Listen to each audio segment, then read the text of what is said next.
بھلا تم نے اپنے پروردگار کی قدرت کو نہیں دیکھا کہ وہ سائے کو کس طرح دراز کر کے پھیلا دیتا ہے، اور اگر وہ چاہتا تو اس کو بے حرکت ٹھہرا رکھتا؟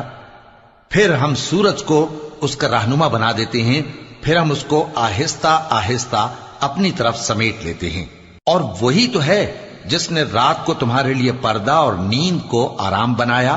اور دن کو اٹھ کھڑے ہونے کا وقت ٹھہرایا، اور وہی تو ہے جو اپنی رحمت یعنی مے کے آگے ہواؤں کو خوشخبری بنا کر بھیجتا ہے، اور ہم آسمان سے پاک نتھرا ہوا پانی برساتے ہیں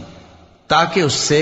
شہر مردہ یعنی بنجر زمین کو زندہ کر دیں، اور تاکہ ہم وہ پانی بہت سے اور آدمیوں کو جو ہم نے پیدا کیے ہیں پلائیں۔ اور ہم نے اس قرآن کی آیتوں کو طرح طرح سے لوگوں میں بیان کیا تاکہ وہ نصیحت حاصل کریں،